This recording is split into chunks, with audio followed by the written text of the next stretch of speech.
सत्र में सबसे पहले जो हमारे क्रम में है, राजभाषा कानून के क्षेत्र में इसी सदस्य कार्यालय द्वारा की गई नई पहल, इस संबंध में मैं हिंदुस्तान पेट्रोलियम कॉर्पोरेशन लिमिटेड के प्रमुख राजभाषा श्री रामविचार यादव को अपनी प्रस्तुति देने के लिए आमंत्रित करता हूँ।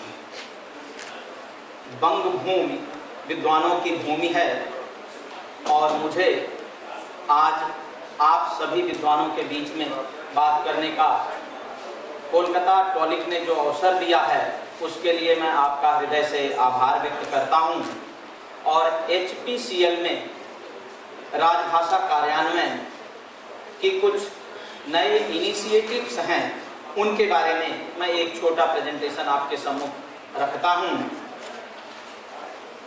इससे पहले हिंदुस्तान पेट्रोलियम कॉर्पोरेशन का एक संक्षिप्त परिचय मैं आपको देना चाहता हूं कि इसका गठन 15 जुलाई 1974 को हुआ था और ये एक नवरत्न कंपनी है जो ग्लोबल फॉर्च्यून 500 कंपनियों में से एक है और वर्ष 2015-16 में कुल टर्नओवर 2 लाख करोड़ रुपए के आसपास था और इसका सकल लाभ 9,000 करोड़ रुपए से भी ऊपर और शुद्ध लाभ 3,862 करोड़ रुपया रहा है।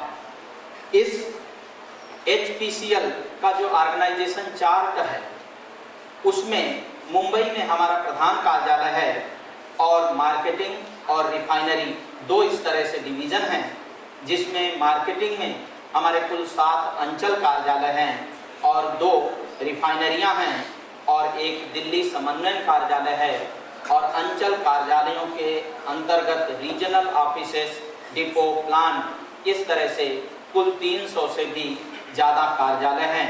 और ये कलकत्ता में जो हमारा कार्यालय है वो पूर्वी अंचल के अंतर्गत आता है, जिसके जनरल मैनेजर श्री आलोक कुमार गुप्ता जी हैं और यहाँ के राजभाषा प्रमुख श्री रिजवान पाशा हैं। और हिंदुस्तान पेट्रोलियम में हिंदी विभाग की स्थापना 1978 में ही हो गई थी, जब एक हिंदी अधिकारी के रूप में हमने अपनी यात्रा शुरू की थी और मैं अकेला ही चला था जानिबे मंजिल मगर। और अगर आज मैं देखता हूँ तो ये मेरा हाल ही का आगरा का एक चित्र है जहाँ पर हमने अपने सभी राजभाषा से संबंधित अधिकारियों को बुलाया था। वहाँ पर हमने एक सम्मेलन किया था। आज हिंदुस्तान पेट्रोलियम में 40 से भी ज़्यादा हिंदी के अधिकारी और कर्मचारी हैं और उनके साथ ही साथ 300 से भी ज़्यादा हिंदी के समन्वयक हमारे हर कार्यालय में हिंदी के एक समन्वयक हैं। मित्रों, हिंदुस्तान पेट्रोलियम में हिंदी विभाग सीधे डायरेक्टर HR को रिपोर्ट करता है और एक ये चार्ट मैं आपके सम्मुख इसलिए रख रहा हूँ कि हमारे सभी अंचल कार्यालयों में, रिफाइनरियों में और प्रधान कार्यालय में हिंदी का विभाग है जो सीधे डायरेक्टर HR सीधे ED रिफाइनरी को रिपोर्ट करते हैं।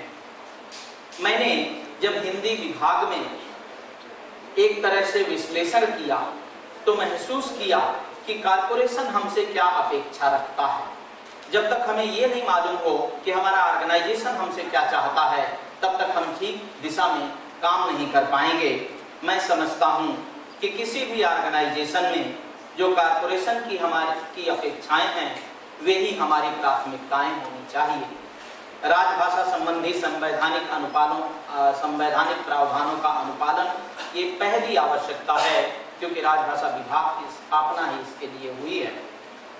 कॉर्पोरेशन की इमेज बिल्डिंग में हम क्या योगदान दे सकते हैं, किस तरह से योगदान दे सकते हैं, ये कॉर्पोरेशन हमसे अपेक्षा करता है। कॉर्पोरेशन एक कमर्शियल ऑर्गेनाइजेशन है, वो अपने कमर्शियल हितों को पहले देखता है, इसलिए हमें भी ये सोचना होगा कि हम कॉर्पोरेशन के व्यवसाय में कहां पर हिंदी सहयोगी की भूमिका अदा कर सकती है।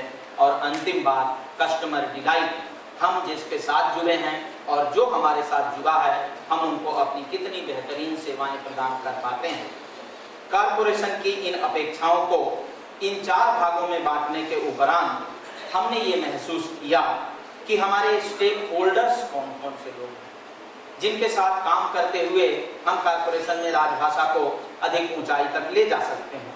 मैंने पाया साथियों, सबसे पहले हमारे अपने एसबीयू हेड्स, हमारे डिपार्टमेंट्स, हमारे कर्मचारी जिनके साथ मिलकर के हमें राजभाषा के लक्ष्यों को पूरा करना है, वे हमारे पहले स्टेक होल्डर्स हैं। संसदीय राजभाषा समिति, भारत सरकार की जो सर्वोच्च समिति है, वो हमारी एक स्टेक होल्डर है। भारत सरकार का राजभाषा विभाग, मैं पेट्रोलियम मंत्रालय के अंतर्गत काम करता हूँ, पेट्रोलियम मिनिस्ट्री हमारे ऊपर निगरानी रखती है, वो हमारे एक स्टेक होल्डर्स हैं। सभी शहरों में नगर राजभाषा कार्यान्वयन समितियां गठित हैं, जो आज की तारीख में 450 से भी ज़्यादा हैं, वे हमारे एक पार्टनर हैं। और हिंदी से जुड़ी हुई बहुत सारी स्वयंसेवी संस्थाएं।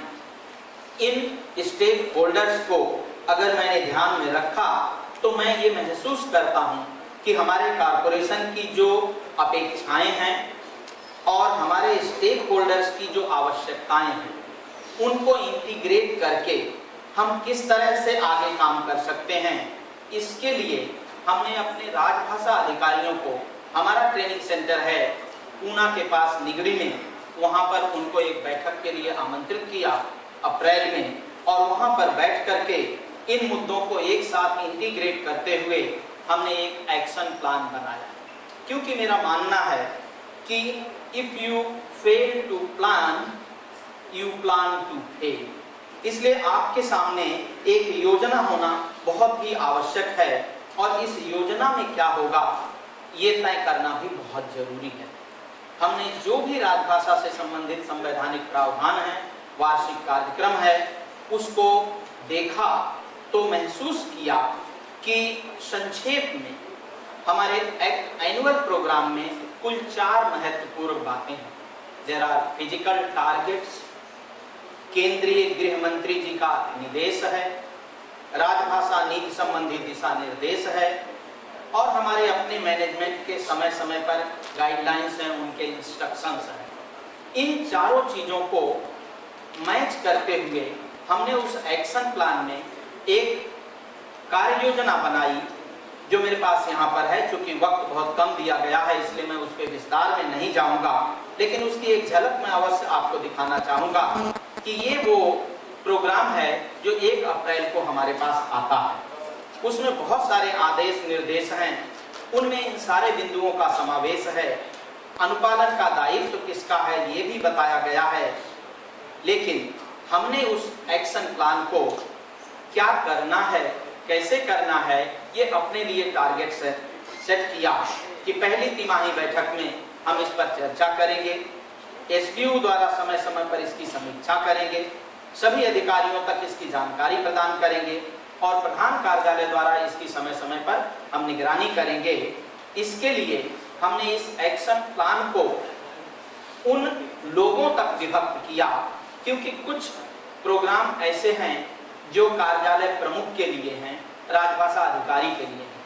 कुछ प्रोग्राम ऐसा है जो ट्रेनिंग डिपार्टमेंट से रिलेटेड है, कुछ प्रोग्राम भर्ती विभाग से संबंधित है, कुछ आईटी से रिलेटेड है, और कुछ और दूसरे विभागों से है। तो इसलिए हमने उसको अलग अलग विभागों में विभक्त किया, और विभक्त करने के बाद उत्तरदायित्व तय किया कि इस विभाग का कौन सा अधिकारी, कौन सा कर्मचारी इस काम के लिए उत्तरदायी होगा। अदरवाइज हमने पाया है कि सामान्यतया हिंदी अधिकारी सारे बोझ अपने ऊपर ले लेता है, इसलिए ये तय करना भी बहुत जरूरी है। मैं इसमें डिटेल में नहीं जाना चाहता हूँ, लेकिन इसके अलावा ये जो कुछ कार्य हैं ये सारे डिपार्टमेंट्स करते हैं, हम कोई अकेले नहीं करते हैं। हिंदुस्तान पेट्रोलियम अन्य ऑर्गेनाइजेशन से किस तरह से अलग है, What makes us different than any other organization, ये मैं आपके सामने रखना चाहता हूँ। ये हमारी कुछ पहल है जिनके माध्यम से हमने हिंदुस्तान पेट्रोलियम में अपने काम को आगे बढ़ाया है। उन पहल में जो 4-5 मेन हैं वो मैं आपके सम्मुख रखता हूँ।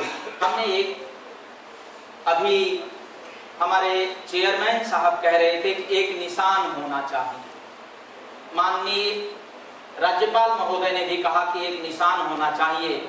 हमने भी राजभाषा विभाग में महसूस किया कि हमें भी एक निशान होना चाहिए, इसलिए हमने एक आइडिया कॉइन किया, आदर्श राजभाषा कार्यालय, जो हमारा 100% कार्यालयीन कामकाज हिंदी में होगा। दूसरी बात, लोग हमारे पास कम आते हैं, झिझकते हैं, हमें लोगों के पास जाना है, इसलिए हमने दूसरी पहल पॉइंट की कि राजभाषा आपके द्वार करे लक्ष्यों को साकार। आज बहुत सारा पत्राचार ईमेल पर हो रहा है। ईमेल में हिंदी में पत्राचार किए बिना हम अपने लक्ष्यों को पूरा नहीं कर सकते, इसलिए एक हमारी तीसरी नई पहल हिंदी पत्राचार ईमेल बने आधार। जैसा मैंने कहा कि राजभाषा official language is a business associate, इसके लिए एक और पहल हमने शुरू की, राजभाषा आपकी व्यावसायिक सहयोगी और संसदीय राजभाषा समिति। हमारे कॉर्पोरेशन की छवि निर्माण या छवि को धूमिल करने के लिए एक बहुत बड़ा हमारा समझ लीजिए स्टेक होल्डर्स है, उसके लिए भी हमने एक एसओपी तैयार किया, स्टैंडर्ड ऑपरेटिंग प्रैक्टिस, और हमें इस समाज को और आने वाली पीढ़ी को भी बहुत कुछ देना है, इसलिए हिंदी हमारे तक ही सीमित न रह जाए, इसलिए हमने एक और नया पहल की, जेन नेक्स्ट और हिंदी, नई पीढ़ी की उमंग राजभाषा के संग। ये लोगो, जिस पहचान की बात मैं कर रहा हूँ, ये हमने एक लोगो तैयार किया, इसका काफी लंबा प्रोसेस है, मैं उस प्रोसेस में नहीं जाके आपको इसकी मेन बातें बताना चाहूँगा कि आदर्श राजभाषा कार्यालय वो संकल्पना है कि क्या हम अपने 300 कार्यालयों में से कोई एक भी कार्यालय ऐसा नहीं बना सकते जहां पर राजभाषा के नियमों का संपूर्णतया पालन हो। इसके लिए हमने कुछ पैमाना तय किया और उस पैमाने पर जो कार्यालय खरे उतरते थे उनमें से कुछ एक को हमने आदर्श राजभाषा कार्यालय घोषित कराया। एक संकल्प लिया सभी लोगों से, संकल्प उस कार्यालय के द्वार पे टंगता है जिस पे सबका सिग्नेचर होता है। एक प्रोसेस बुकलेट डेवलप किया, सभी के कार्यों की सूची तैयार की, कौन कौन से काम हिंदी में हो रहे हैं, कौन से हिंदी में नहीं हो रहे हैं वो तैयार किया, गैप कहाँ पर है, उस गैप को कैसे दूर कर सकते हैं, इसके लिए योजना बनाई। और ये करके फिर हमने पाया, एक ऑडिट कराया, थर्ड पार्टी ऑडिट कराया सर, और इंडियन ऑयल के कई महाप्रबंधक महोदय यहाँ पर उपस्थित हैं। मुझे बताते हुए खुशी है कि सर आपके ईडी साहब ने हमारे कार्यालय का ऑडिट किया और ऑडिट में पास होने के बाद हमने उसे आदर्श राजभाषा कार्यालय घोषित किया। और ऐसा नहीं है कि आदर्श का मतलब हो गया कि एक भी चिट्ठी आपकी अंग्रेजी में पकड़ी गई तो आदर्श जो है बेआदर्श हो जाएगा। हमने एक एक्सेप्शन बुकलेट भी तैयार की। उस एक्सेप्शन बुकलेट में अगर कोई पत्र किसी आवश्यकता की वजह से तुरंत अंग्रेजी में भेजना जरूरी होता है तो भेज दीजिए, सिग्नेचर लेकर के हेड ऑफ द ऑफिस का, लेकिन ऐसा अपवाद महीने में 3 से ज्यादा नहीं हो सकता और 24 घंटे के अंदर उसका हिंदी अनुवाद भी आपको भेजना होगा। राजभाषा आपके द्वार करे लक्ष्यों को साकार, ये एक मुहिम है जो हम लॉन्च करते हैं। ये हिंदी विभाग स्वयं निर्धारित नहीं करता है, ये हमारी राजभाषा आपके द्वार का एक लॉन्च है जिसमें हमारे डायरेक्टर एचआर और हमारे 7-8 ईडी, ये सारे के सारे लोग हमारे हेडक्वार्टर के ईडी हैं और इससे भी ज्यादा लोग वहां पर उपस्थित थे। इसमें हम देखते हैं कि हमारा राजभाषा अधिकारी लोगों के पास जाएगा, उनके काम का सर्वे करेगा, क्या काम वो लोग कर रहे हैं, क्या हिंदी में कर रहे हैं, क्या अंग्रेजी में कर रहे हैं, कौन कौन सा काम अंग्रेजी में हो रहा है जिसे हिंदी में आसानी से किया जा सकता है, उनकी कठिनाई क्या है। ये एक फॉर्मेट बनाया है साहब, और उस फॉर्मेट के हिसाब से मैं हेडक्वार्टर का एक चित्र आपके सामने रखना चाहता हूँ कि हमने पाया कि एक तो हमें मालूम पड़ा कि लोग सचमुच कितना काम हिंदी में कर रहे हैं। तो महीने में लगभग हमने पाया कि 23,000 से भी ज्यादा चिट्ठियां हिंदी में लिखी जा रही हैं, लेकिन 11,000 या इससे भी ज्यादा चिट्ठियां अभी भी अंग्रेजी में लिखी जा रही हैं, जिसमें से काफी कुछ हिंदी में लिखी जा सकती हैं। मैं इसको उस आइसबर्ग की तरह देखता हूँ जिसका बहुत सारा भाग पानी के अंदर होता है। ये मेरे लिए एक नई संभावना की तलाश की। और तीसरी बात, हिंदी पत्राचार ईमेल बने आधार, इसको भी हमने उसी तरह से लॉन्च किया। सभी कंप्यूटरों में इंडिक लोड किया या Microsoft Indic language tool load किया और एक सर्वेक्षण किया, सब कर्मचारियों का एक सर्वेक्षण किया। ये सर्वेक्षण फॉर्म डेवलप किया, हिंदी और अंग्रेजी में डेवलप किया कि आप क्या काम करते हैं, क्या नहीं करते हैं, कितना करते हैं। और इसके आधार पर हमने ये पाया कि बहुत सारे लोग जो हिंदी में पत्र लिख सकते हैं, हिंदी टाइपिंग भी आती है, फिर भी वे अपना ईमेल हिंदी में नहीं लिखते हैं। कारण क्या है? उस कारण का निवारण किया और लोगों को एक प्रतियोगिता के मोड में ले आके, ऑल इंडिया प्रतियोगिता, रीजन बेसिस में कौन फर्स्ट है, जोन लेवल पे कौन फर्स्ट है, ऑल इंडिया में कौन फर्स्ट है, डिपार्टमेंट में कौन फर्स्ट है, इस तरह से लोगों को प्रोत्साहित किया और फिर उसकी निरंतर मॉनिटरिंग भी करते रहते हैं। जैसा मैं कह रहा था, राजभाषा आपकी व्यावसायिक सहयोगी, बहुत सारे चार्ट इसमें हैं, लेकिन मैं चार्ट न दिखा के चित्र आपको दिखा रहा हूं। जो लोग आयल कंपनी से सरोकार रखते हैं वे इस बात को अच्छी तरह से समझते हैं कि रिटेल आउटलेट के लिए एक एसओपी सर हमने बनाया।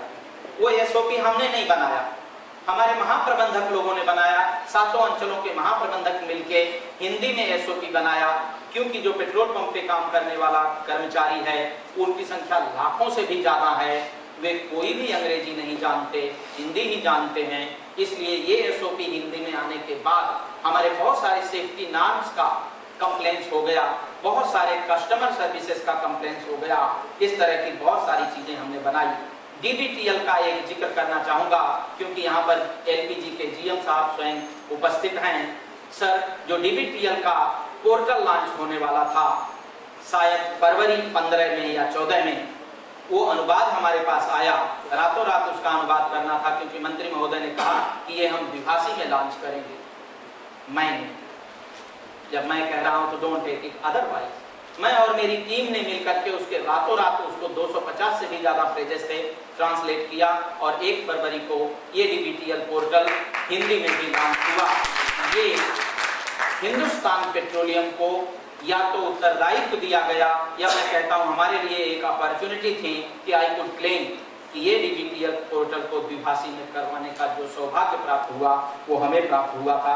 ऐसी अनेकानेक योजनाएं हैं जिसके बारे में मैं जिक्र करूं तो वक्त लगेगा, बट पार्लियामेंट्री कमेटी, हर हिंदी अधिकारी और हर कार्यालय प्रमुख इस बात को भली भांति जानता है कि संसदीय राजभाषा समिति किस तरह से हमारे कार्यालयों से निरीक्षण के दौरान पेश आती है।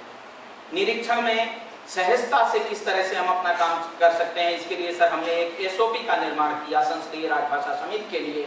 उसमें निरीक्षण से पहले क्या तैयारी करनी है, निरीक्षण के दौरान क्या तैयारी करनी है और निरीक्षण के उपरांत क्या तैयारी करनी है। हमारी बहुत सारी समस्याएं इस बात की वजह से भी है, मैं समझता हूं कि निरीक्षण तक हम काफी सजग रहते हैं, निरीक्षण के उपरांत हमारे पास कोई एसओपी नहीं होता। मैं समझता हूं अगर ऐसा हो जाए तो आपका काम काफी सहज हो जाता है। और हमने एफएक्यूज भी बनाए हैं, फ्रीक्वेंटली आस्क्ड क्वेश्चंस बनाए हैं, जिसमें 40-50 से भी ज्यादा क्वेश्चन है, जिसकी वजह से हम अपने संसदीय राजभाषा समिति के निरीक्षकों को अच्छी तरह से सहजता से उसको करवा पाते हैं। हमारा सीएसआर, हमारा हर ऑर्गेनाइजेशन सीएसआर करता है, समाज को कुछ देता है। हमने सोचा, हमने और हमारी टीम ने ये सोचा कि हम हिंदी के अधिकारी भावी पीढ़ी को हिंदी से जोड़ने के लिए क्या कर सकते हैं। तो हमने एक प्रोग्राम लॉन्च किया अपने मैनेजमेंट के अप्रूवल से और एक कॉलेज को एडॉप्ट किया। मुंबई में there is a college, KC college, यहाँ पे 30 से भी ज्यादा बच्चे हैं एमए हिंदी के, उनको एडॉप्ट किया और एक प्रोग्राम करते हैं हम हर साल उनके लिए, जेन नेक्स्ट और हिंदी, नई पीढ़ी की उमंग, हिंदी के संग। हिंदी में रोजगार के क्या अवसर हैं सर, यकीन मानिए जब हमने उनको बताया कि हिंदी में रोजगार के इतने अवसर हैं कि ओएनजीसी जैसी कंपनी में 14 राजभाषा अधिकारियों की वैकेंसी निकली थी पिछले वर्ष, इंडियन ऑयल कारपोरेशन में 12 वैकेंसी निकली थी, 12 और अभी भरी जाने वाली हैं, बीपीसीएल में वैकेंसीज निकली थी और वो जो उनका सिलेक्शन हो रहा था काफी अच्छे ग्रेड में हो रहा था, लोग काफी आकर्षित हुए। ये हम आगे भी इसको ले जा रहे हैं और इसी बात को ध्यान में रखते हुए केसी कॉलेज के जो प्राचार्य महोदय थे उन्होंने महाराष्ट्र के सभी हिंदी विभागाध्यक्षों को, होल महाराष्ट्र के हिंदी विभागाध्यक्षों को बुला करके इस योजना को हमारे मार्फत से करवाया था। कर्मचारी ये सोचते हैं what's in it for me, मैं ये सब करूंगा तो मुझे क्या मिलने वाला है। मैं समझता हूं कि money is the biggest motivator. There are so many motivators, but money is one of the biggest motivator. इसलिए आज हिंदुस्तान पेट्रोलियम कॉर्पोरेशन में बहुत सारी योजनाएं हैं। एक पत्र हिंदी में लिखेंगे तो 20 रुपया प्रति पत्र। एक प्रतियोगिता के लिए 1000 रुपया प्रति प्रतियोगिता, अखिल भारतीय प्रतियोगिता के लिए 10,000 रुपए और आदर्श राजभाषा कार्यालय के लिए 25,000 रुपए, एक हिंदी में पुस्तक लिखने के लिए 25,000 रुपए। ये हमारी प्रतियोगिताएं हैं जो मॉनेटरी हैं। मैं आप सब लोगों से बड़े ही नम्रता पूर्वक निवेदन करता हूं, यदि किसी के पास कुछ इससे बेहतर करने के लिए हो तो कृपया मुझे अवश्य सुझाव दीजिए, क्योंकि जब मैं ये प्रेजेंटेशन लेकर आ रहा था तो हमें ये भी कहा गया कि कुछ और चीजें अगर ऑर्गेनाइजेशन से मिलती हैं तो आप प्रस्ताव रखिए, हम उसे जरूर अनुमोदित करेंगे। मेरा ये भी मानना है कि people work for money but go extra mile for recognition, reward and praise. इसलिए केवल पैसा दे करके आप एक लेवल तक के लोगों को काम करवा सकते हैं, एक लेवल के बाद पैसा कोई मायने नहीं रखता। This we understand. इसलिए हमने ऐसी योजनाएं भी बनाई हैं जो नॉन मॉनेटरी टाइप की हैं, जिसमें उनको प्रोत्साहित किया जाए, और ये योजनाएं हमने बड़े अधिकारियों के लिए बनाई हैं जो डीजीएम एंड अबव हैं, उनके लिए बनाई हैं। अध्यक्ष एवं प्रबंध निदेशक की सीट जो हमारे 7 अंचल हैं, दोनों रिफाइनरियां हैं, उनके लिए। सर्वश्रेष्ठ हिंदी का अधिकारी जो अखिल भारतीय स्तर पर जिसको हम सम्मानित करते हैं, आंचलिक शील योजना जो हमारे फील्ड लोकेशंस हैं, उनके लिए भी शील योजना है। राजभाषा गौरव पुरस्कार हम हर साल देश भर से 3 बेस्ट लोगों को चुनते हैं, डीजीएम और उससे ऊपर के अधिकारी को, जो राजभाषा गौरव के सम्मान से हम सम्मानित करवाते हैं। और 300 जो हमारे समन्वयक हैं, उनमें से भी 10 बेस्ट समन्वयकों को हम चुनते हैं। इस तरह से मैंने देखा जो भी हमारे स्टेक होल्डर्स हैं, उनमें से कोई भी छूटे ना, सबको कहीं ना कहीं किसी रूप में प्रोत्साहन मिलना चाहिए। और कहते हैं कि सूरज पूरब से निकलता है, और मुझे बताते हुए ये खुशी है कि हिंदुस्तान पेट्रोलियम में हिंदी का सूरज हमारे पूर्वी अंचल से निकलता है, और हमारे पूर्वी अंचल के राजभाषा प्रभारी और हमारे अंचल प्रमुख यहाँ पर हैं। लगातार 2 बार पूर्वी अंचल को प्रथम पुरस्कार से नवाजा गया है। हमारी चेयरमैन एंड मैनेजिंग डायरेक्टर, पहले की चेयरमैन और मैनेजिंग डायरेक्टर निशी वासुदेवा जी, उनको सम्मानित करते हुए जीएम साहब को, डायरेक्टर एचआर साथ में दिखाई दे रहे हैं, पूरी सीएफडी होती है साहब। चूंकि ये टॉलिक का प्रोग्राम है, मैं भी किसी न किसी रूप से टॉलिक से जुड़ा हूँ, और मेरे एक टॉलिक के प्रमुख यहाँ पर हैं, तो सर अरूप भट्टाचार्य साहब, मैं और आप दोनों ही उन सौभाग्यशाली लोगों में से एक आज होंगे जो इस टॉलिक के कार्यक्रम में उपस्थित हैं, और प्रस्तुति का मौका हमें मिल रहा है। मित्रों, ये हमारे वो ऑर्गेनाइजेशंस हैं जिनके साथ मैं मिल के काम करता हूँ, और मैं मुंबई उपक्रम नगर राजभाषा कार्यान्वयन समिति का सदस्य सचिव हूँ। हमने मिल करके एक विजन क्रिएट किया। दिस इज अ को क्रिएटेड विजन, और मैं आज आपको यहाँ पर बताना चाहता हूँ कि ये विजन हमने अकेले नहीं क्रिएट किया। ये विजन हमारे सभी 63 ऑर्गेनाइजेशन ने मिलके बामर लारी एंड कंपनी की ओर से प्रायोजित कार्यक्रम में ये विजन क्रिएट किया, और बामर लारी की डायरेक्टर एचआर मंजूषा भटनागर मैडम यहाँ पर उपस्थित है। मैडम, मैं आपका आभार व्यक्त करता हूँ, शुक्रिया अदा करता हूँ कि आपकी सौजन्यता से हम ये को क्रिएटेड विजन, मैं समझता हूँ उनका हम तालियों से अभिनंदन करेंगे। जो हिंदी और अंग्रेजी में है, ये हमारे लिए एक तरह से गीता और कुरान है टॉलिक की गतिविधियों के लिए।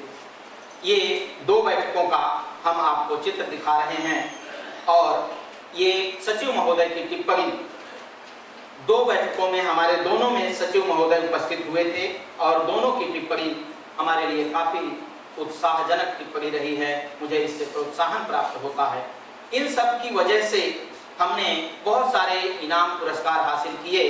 पिछले साल हमें कुल 26 पुरस्कार मिले। हमने टैगलाइन डेवलप की, 26 राजभाषा सम्मान, हमें छूना है आसमान। पेट्रोलियम मंत्रालय का राजभाषा पुरस्कार, इंदिरा गांधी पुरस्कार लगातार 7 बार, और ऐसे बहुत सारे पुरस्कार मिले मित्रों। और संसदीय राजभाषा समिति ने समय समय पर हमारी सराहना की है। पेट्रोलियम राजभाषा शील्ड लगातार 2 बार रही है।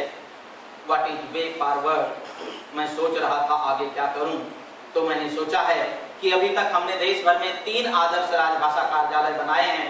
एक तो जबलपुर, पानीपत और जयपुर। इस श्रेणी में हर हिंदी भाषी राज्य में मैं एक आदर्श राजभाषा कार्यालय बनाने की सोच रहा हूँ। हिंदी अधिकारियों का स्किल डेवलपमेंट, मैं तमाम सारे क्रॉस फंक्शनिंग करता हूँ, जिसमें से इस अंचल के हिंदी अधिकारी को उस अंचल में, उस अंचल के हिंदी अधिकारी को दूसरे अंचल में, और अपने हिंदी अधिकारी को दूसरे ऑर्गेनाइजेशन में।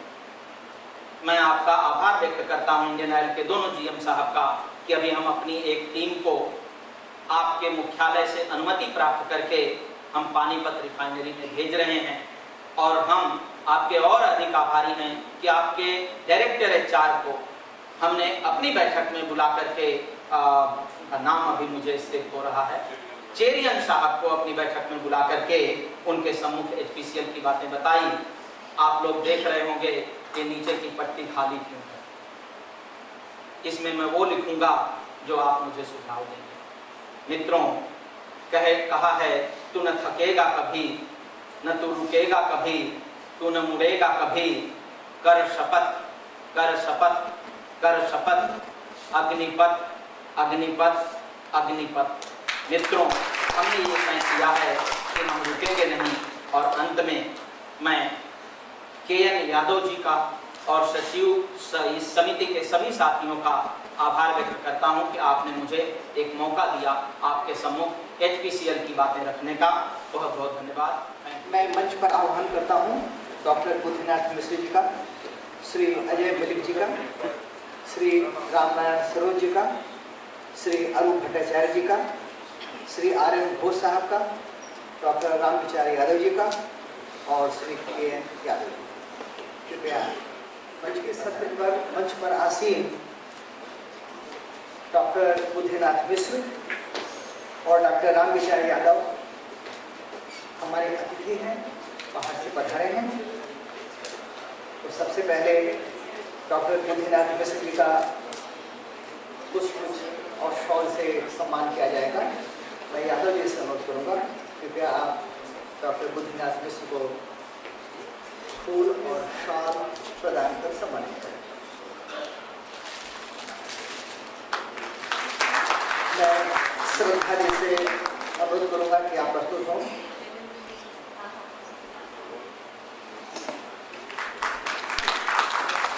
श्रद्धा जी, आप अजय मलिक साहब को पुष्प प्रदान कर सम्मानित करें। सोना जी, आप रामनारायण सरोज महोदय को पुष्प प्रदान कर सम्मानित करें। फिर श्रद्धा जी आर.एन. घोष महाप्रबंधक सीसी इंडियन ऑयल को पुष्प प्रदान कर सम्मानित करें। और उसके बाद Shri Arup Kumar Bhattacharya GM HR Indian Oil को पुष्प प्रदान कर सम्मानित करें। और पुनः हमारे जो अतिथि हैं बाहर से आए हुए हैं डॉक्टर रामविचार यादव जी, उन्हें पुष्प और शॉल से सम्मानित किया जाएगा। हमारे बाहर के अतिथि हैं, के.एन. यादव जी से अनुरोध है कृपया उन्हें सम्मानित करें पुष्प और शॉल से।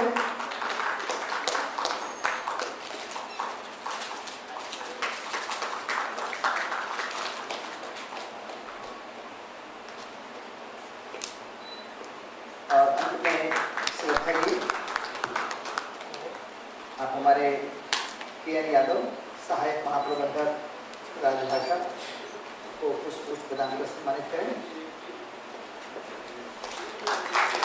महोदय, मैं समय नष्ट न करते हुए सचिव श्री अमिताभ भट्टाचार्य को किसी महत्वपूर्ण कार्य से मेरा कार्यालय जाना पड़ा, कोई वीडियो कॉन्फ्रेंसिंग है शायद, अतएव उन्होंने डॉक्टर बुद्धिनाथ मिश्र को इस सत्र की अध्यक्षता हेतु मनोनीत किया है एवं सचिव की जिम्मेदारी के लिए श्री के.एन. यादव सहायक महाप्रबंधक सेल को आदेश दिया है।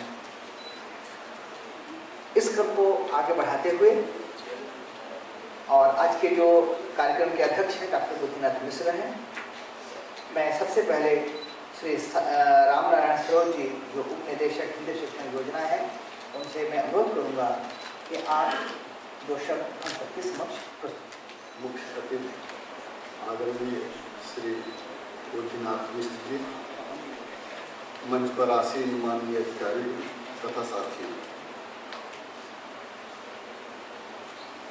साथियों, मैं हिंदी शिक्षण योजना से हूँ और इसलिए अपने प्रशिक्षण कार्यक्रमों के बारे में संक्षेप जैसा कि आपको विदित है कि हिंदी शिक्षण योजना में पहले से जो कार्यक्रम चल रहे थे, प्रबोध, प्रवीण, प्राज्ञ, अब उसमें एक कार्यक्रम और जुड़ गया है, पारंगत, 1 साल से चल रहा है। और हिंदी शिक्षण योजना के जो भाषा के कार्यक्रम हैं वो जनवरी से चलते हैं और मई में उसकी परीक्षाएं होती हैं। फिर दूसरा सत्र जुलाई से चलता है जिसकी परीक्षाएं नवंबर में होती हैं। और हिंदी शिक्षण योजना के अंतर्गत ही हिंदी टंकण और हिंदी आशुलिपि के प्रशिक्षण कार्यक्रम चलते हैं जो 1-1 घंटे रोज चलते हैं। टंकण का कार्यक्रम हमारा अगस्त से चलता है और इसकी परीक्षा जनवरी 17 में होगी और इसका एडमिशन 16 अगस्त से प्रारंभ हो रहा है। और इसी तरह से यानी टंकण के साथ साथ आशुलिपि का भी चलेगा। आशुलिपि का जो प्रशिक्षण अभी चालू होगा अगस्त से, इसकी परीक्षा जुलाई 17 में होगी, लेकिन टंकण का जो कार्यक्रम चलेगा उसकी परीक्षा जनवरी 17 में होगी। एक 6 महीने का है, एक साल भर का है। और इसके अतिरिक्त गहन प्रशिक्षण कार्यक्रम भी हमारे शहर में चलते हैं। भाषा के प्रशिक्षण कार्यक्रम इस समय निजाम पैलेस में चल रहे हैं। प्रबोध 25 पूर्ण कार्य दिवस का है, प्रवीण 20 पूर्ण कार्य दिवस का है और प्राज्ञ 15 पूर्ण कार्य दिवस का है। ये कार्यक्रम निजाम पैलेस में ही चलते हैं। इसके अतिरिक्त एक सहायक निदेशक आयकर कार्यालय में गहन प्रशिक्षण की कक्षाएं ले रहे हैं।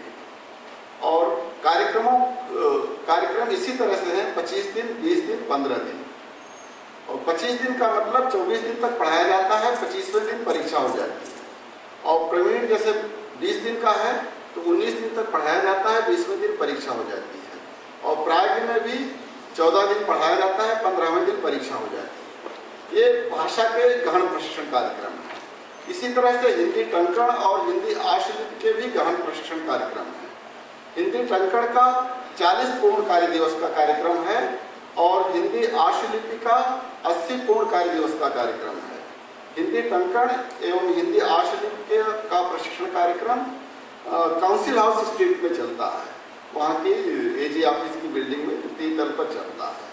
और 1 घंटे वाली कक्षा एजी ऑफिस की बिल्डिंग में प्रथम तल पर चलता है, काउंसिल हाउस स्ट्रीट में। इसके अतिरिक्त जो भाषा की परीक्षाओं के परीक्षा फॉर्म हैं वो भरे जा रहे हैं। 16 अगस्त उसकी लास्ट डेट है और आप जल्दी से जल्दी आप परीक्षा फॉर्म भरवा कर हमारे कार्यालय में पहुंचवा दीजिए।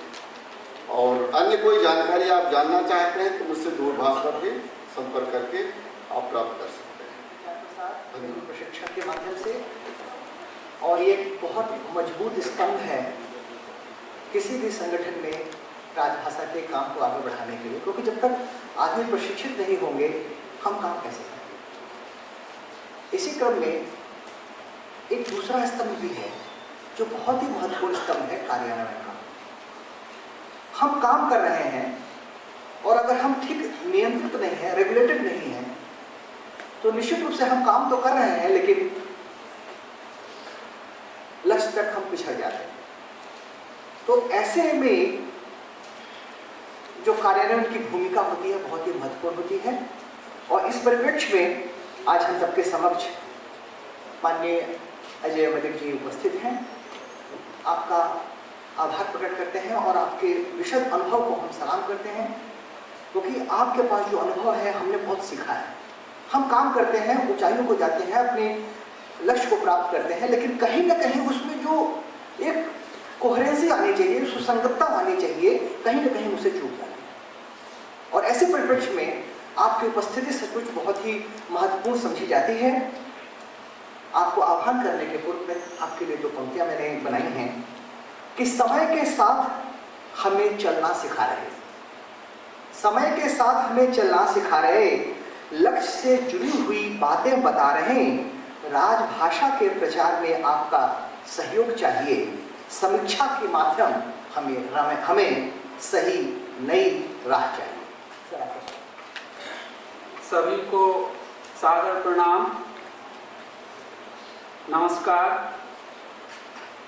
मंचासीन आदरणीय श्री बुद्धिनाथ मिश्र जी, जो नगर राजभाषा कार्यान्वयन समिति उपक्रम कोलकाता की इस बैठक की अध्यक्षता कर रहे हैं,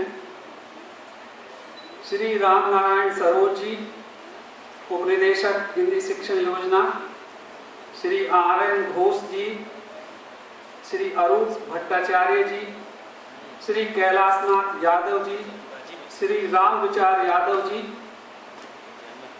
उपस्थित सभी कार्यालय प्रमुख एवं मेरे हिंदी सेवी साथियों, सबसे पहले अपनी बात शुरू करने से पहले मैं आप सबसे मंचासीन सभी गणमान्य जनों से प्रार्थना, निवेदन और अनुरोध करूंगा कि अगर मुझसे कहीं कोई गलती हो जाए तो मुझे क्षमा करें।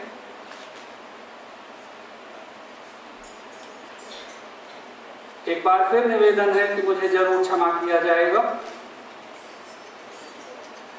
हमारी नगर राजभाषा कार्यान्वयन समिति उपक्रम कोलकाता की समीक्षा बैठक अभी शुरू हुई है और इस समीक्षा बैठक से पहले महामहिम राज्यपाल महोदय के कर कमलों से 41 कार्यालयों को पुरस्कृत किया गया, या ये कहूं कि 41 पुरस्कार दिए गए। भव्य समारोह था, बहुत ही भव्य आयोजन, ये बहुत बड़ी उपलब्धि है।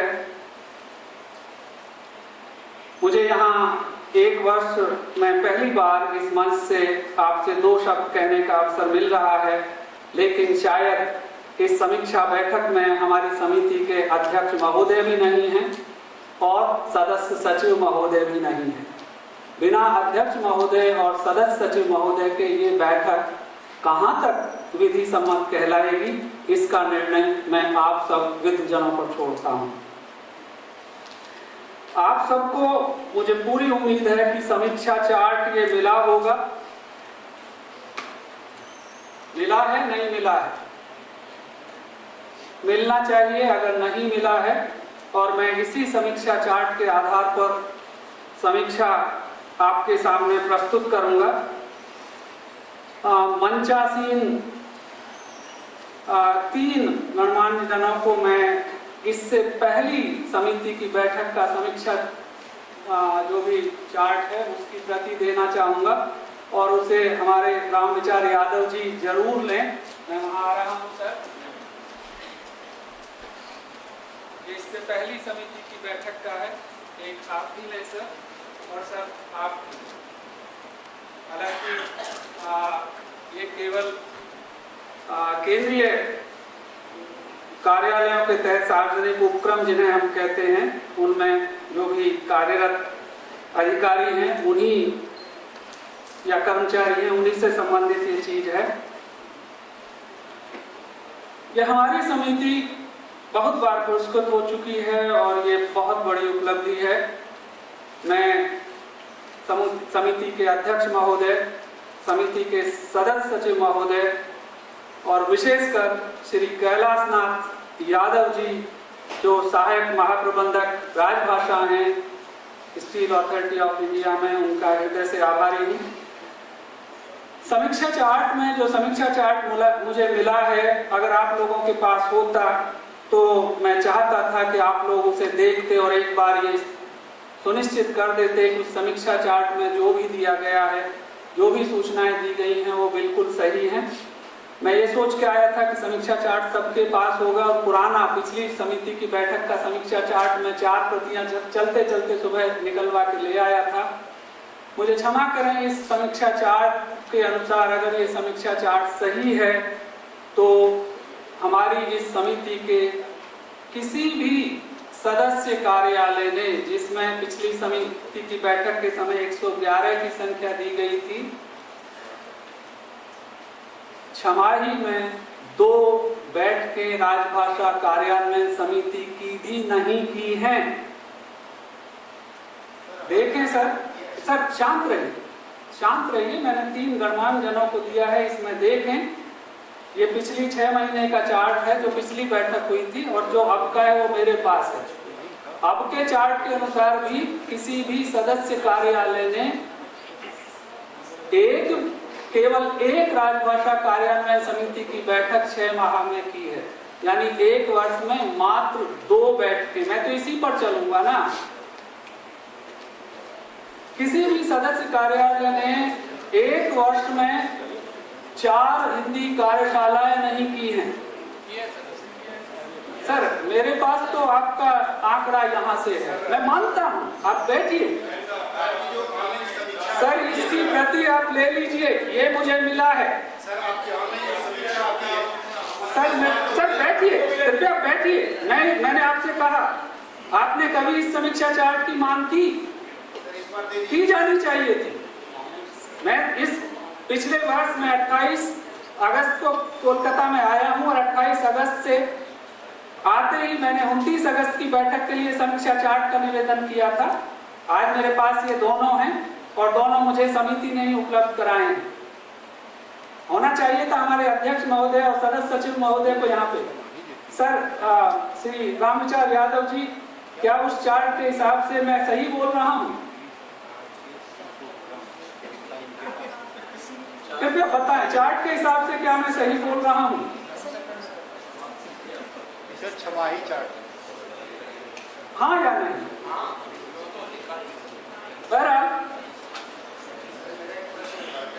इस समीक्षा सर पहले मुझे अपनी बात पूरी करने दीजिए। 20 मिनट से 21वां मिनट नहीं लेना चाहूंगा।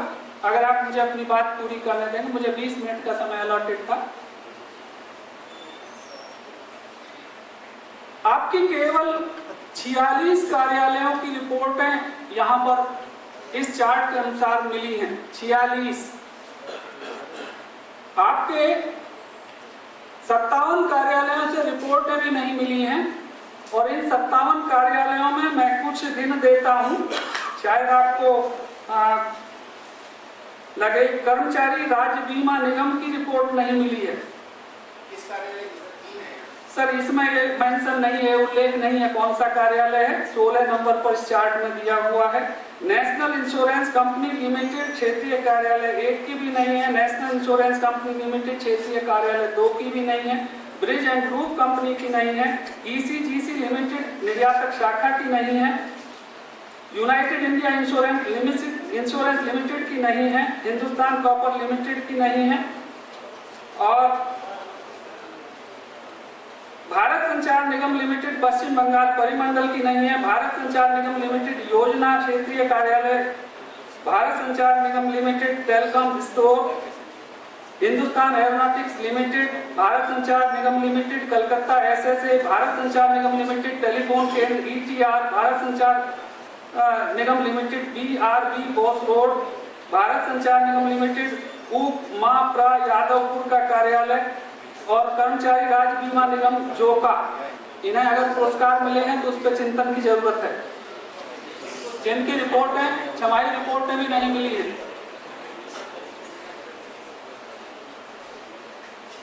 आगे बढ़ते हैं। सर क्षमा कीजिएगा, अगर ये रिपोर्टें नहीं मिली हैं तो भ्रम की स्थिति पैदा हो रही है कि पुरस्कार भी किस आधार पर दिएगा?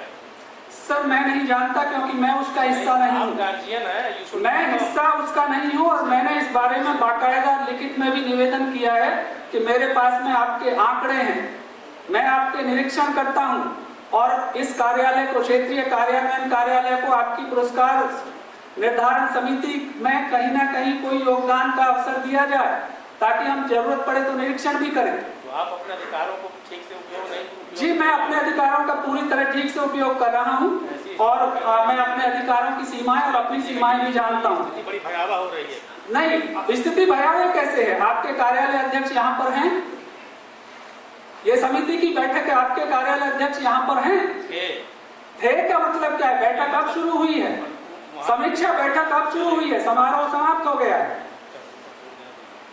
उन्हें यहाँ होना चाहिए था इस समीक्षा के वक्त। हिंदी अधिकारियों के लिए यह बैठक नहीं है, यह बैठक कार्यालय प्रमुखों के लिए है।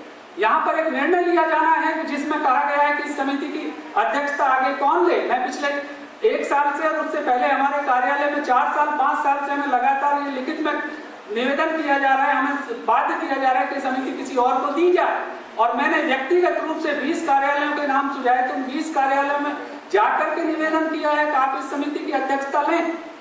क्या आप ये निर्णय ले सकते हैं यहाँ पर कि बिना अपने कार्यालय अध्यक्ष के समिति की अध्यक्षता किसे दी जाए? हिंदी अधिकारी प्रस्ताव पारित कर देते हैं कि एक तरफ हमारे ऊपर लगातार दबाव डाला जाता है कि आप ये समिति किसी और को दें, और दूसरी तरफ समिति की एक अंदरूनी हिंदी अधिकारियों की बैठकों में प्रस्ताव पारित हो जाता है कि समिति यहीं रहने दी जाए। यहां से गांव की स्थिति है। मैं इस समीक्षा चार्ट की प्रतियां आप सबको भिजवा दूंगा, अपने कार्यालय से भिजवा दूंगा, फिर आप इसमें जो भी मैं बात कह रहा हूं उस पर आप बताएं। भ्रम की स्थिति में तो मैं हूं।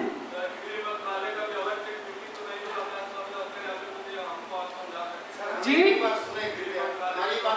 एक सेकेंड, गृह मंत्रालय क्या?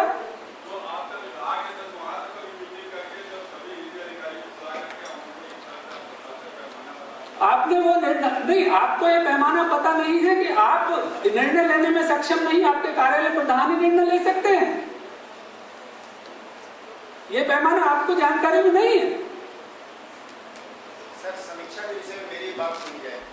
आपका कार्यालय ऑनलाइन रिपोर्ट मंगाता है, कृपया मेरी बात सुने सर। ऑनलाइन आपका कार्यालय रिपोर्ट मंगाता है।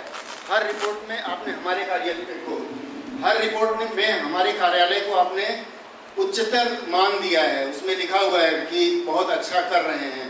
उसके बावजूद आप इस मंच से आके कह रहे हैं कि हमने कार्यान्वयन नहीं किया। मैं निवेदन करूंगा ऑनलाइन सिस्टम यहाँ ऑन कराया जाए। मैं अपने कार्यालय का आपको दिखाऊंगा। आप कृपया एक मिनट, आपकी बात नहीं सर, ये आप ये निवेदन नहीं करेंगे कि समीक्षा चार्ट सही बनाया जाए? आप जिस कार्यालय से आए हैं वो भारत सरकार राजभाषा विभाग का कार्यालय है। वह जब हमें कहता है कि हमने कार्यान्वयन सही किया है, तो यहाँ कैसे? आपसे मेरा निवेदन है कि बीच में हस्तक्षेप ना करके बाद में आपको जो भी कहना है अच्छे से कहें, लेकिन अभी मुझे अपनी बात पूरी करना है। मैं आपकी बात का जवाब आपसे मेरा निवेदन है, बैठ जाइए। राजभाषा विभाग समीक्षा केवल उनकी करता है जो कार्यालय पंजीकृत हैं। अभी भी 50% कार्यालय पंजीकृत नहीं है, और उन्हें सर अभी आपकी मैंने किसी व्यक्ति की बात नहीं कही है। मैंने इस समीक्षा चार्ट के आधार पर मुझे समीक्षा करनी है। राजभाषा की समीक्षा आपको पहुंच चुकी है ना? फिलहाल ये समिति की बैठक में इस समीक्षा चार्ट के आधार पर समीक्षा होनी है। नहीं, क्यों पता नहीं है? पता होना चाहिए, क्योंकि ये समिति इसी समीक्षा के लिए है। इस चार्ट के आधार पर समिति को आपको रिपोर्ट भेजनी है। उस रिपोर्ट के आधार पर समिति ये चार्ट बनाती है। सर, आप भी समिति के सदस्य सचिव हैं, मैं गलत कहीं पे कह रहा हूँ? जरूर मेरा मार्गदर्शन करें। मैं आगे बढ़ता हूँ और मुझे कृपया बात पूरी करने दें। फिर आप जो भी आपके, मैं तो ये बताना चाह रहा हूँ कि हमें कैसे व्यवस्थित होना है। मैं भी आपकी बात से पूरी तरह सहमत हूँ। आपने ये प्रश्न क्यों नहीं उठाया कि समिति की समीक्षा बैठक शुरू होने से पहले ही अध्यक्ष महोदय और सदस्य सचिव महोदय यहाँ से चले गए? ये प्रश्न आपके मन में नहीं आ रहा? आ तो रहा है सर। तो अब मुझे पूरा करने दें। आ रहा है, अब मुझे पूरा करने दें। आप पत्र लिख के दे सकते थे, एक अध्यक्ष बैठा है कि उनका अपमान भी तो हो रहा है इस उक्ति से। सर आप अपमान की बात मत कीजिए। आप कृपया इस अपमान की बात को आप वैधानिक रूप से उठाइए। क्या सर मुझे क्षमा करें, सर मुझे क्षमा करें, लेकिन मैं आपसे एक निवेदन कर रहा हूँ। क्या किसी रामचंद्र यादव जी, आपसे मुझे लगातार मदद चाहिए। क्या आपकी किसी समिति की छमाही बैठक की समीक्षा किसी ऐसे समीक्षा बैठक के दौरान क्या किसी ऐसे गणमान्य व्यक्ति को अध्यक्ष मनोनीत किया गया जो सरकारी सेवा में ही नहीं है? आज तक का कोई रिकॉर्ड हो तो बताएं। आप बार बार उस बात को लेके आ रहे हैं, उस बात पे मत जाइए आप। मैं श्री बुद्धिनाथ जी का आप सबसे कहीं ज्यादा आदर करता हूं और उनके चरण यहाँ भी छूने को तैयार हूं, लेकिन आप उस व्यवस्था को सोचिए। ये स्थिति कहां क्यों बनी है?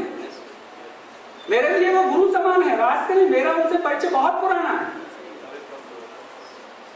मुझे अब ये समीक्षा अगर आप अनुमति दें तो मैं पूरी समीक्षा करता हूं। मैंने बहुत मेहनत इस पे की है, बहुत मेहनत की है। आप सब लोग, मैं रात भी लगा रहा हूं और अब भी मेहनत की है। सबसे पहले धारा 3.3 की समीक्षा। धारा 3.3 इस चार्ट के अनुसार, और पुराने चार्ट को भी देखते चलें, जहां पर भी धारा 3.3 के दस्तावेज 6 महीने में न्यूनतम 8 से भी कम दिखाए गए हैं, वहां पर वो धारा 3(3) के दस्तावेजों का सही विवरण नहीं है। क्यों? क्योंकि इस धारा 3(3) के तहत सभी प्रकार के प्रशासनिक एवं अन्य प्रतिवेदन भी शामिल हैं। 2 प्रतिवेदन आपके राजभाषा के प्रगामी प्रयोग से संबंधित तिमाही रिपोर्टों के हो जाते हैं, और हर महीने कम से कम 1 मासिक रिपोर्ट हर कार्यालय भेजता है। तो न्यूनतम 8 तो यही बन जाते हैं। जिन्होंने, मैं नाम ले देता हूं, इंजीनियर्स इंडिया लिमिटेड ने जो समीक्षा चार्ट मेरे पास है उसके अनुसार कुल 3 दस्तावेज 6 महीने के दौरान जनवरी 1 से 30 जून 16 तक जारी किए हैं। इंजीनियर्स इंडिया लिमिटेड ने केवल 3 दिखाए हैं। सर 6 महीने का, एक सेकंड आ जाए, एक सेकंड आके देख लीजिए। जो मेरे पास दस्तावेज है मैं उसकी बात करूंगा, और मैं आप सबसे मदद की उम्मीद लेके आया हूँ। बहुत मेहनत करके आता हूँ। देखिए सर, 1 जनवरी से 30 जून 16 तक दोनों तिमाहियों के आधार पर 3।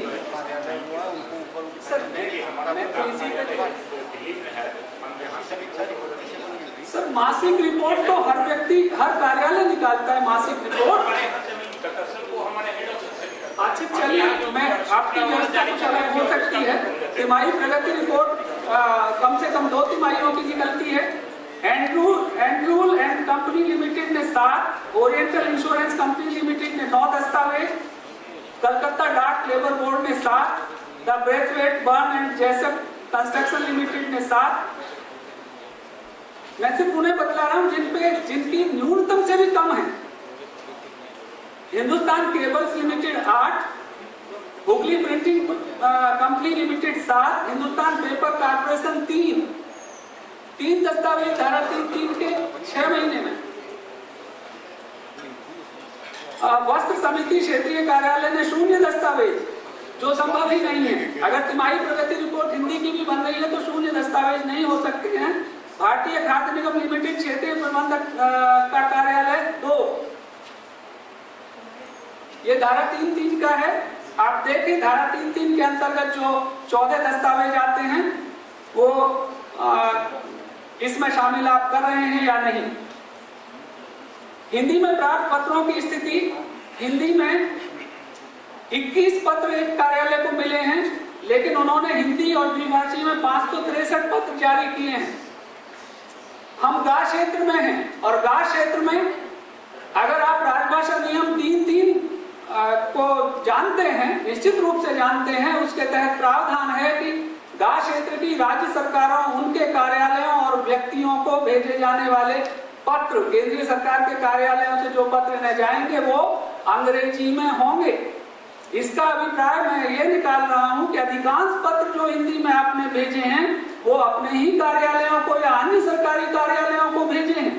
तो अगर आप 563 भेजते हैं तो आपको 21 कैसे मिलते हैं? केवल आप 543 भेजते हैं, ये समेकित होकर के आप विचार कीजिए इस पे, लेकिन आपको 14 ही मिलते हैं 6 महीने में। 6 महीने में 14, प्रति माह कितने आप लगाइए हिसाब, 562, 51, 171, 9। चलिए इस पे भी आप चिंतन करें। इसके बाद हिंदी कार्यशालाओं की बात मैं कर चुका, राजभाषा कार्यान्वयन समिति की बात कर चुका। हिंदी पदों की स्थिति, oil and natural gas corporation limited में 1 पद हिंदी का रिक्त है। मेरी प्रार्थना है कि उस पद को भरने की कार्रवाई की जाए। भर दिया गया है, बहुत अच्छी बात। कब भरा गया? अच्छा, बहुत अच्छी बात है, तालियां हो जाएं इस बात के लिए। इसके बाद कोलकाता पोर्ट ट्रस्ट में 2 पद रिक्त हैं, उन्हें भी भरने पे विचार किया जाए। कलकत्ता डाक लेबर बोर्ड में 1, गार्डन रिच शिप बिल्डर्स में 2, भारतीय विमानपत्तन प्राधिकरण में अंतर्राष्ट्रीय विमानपत्तन प्रभाग में 4, भारतीय जीवन बीमा निगम में 3, भारतीय खाद्य निगम लिमिटेड में सर बोलिए।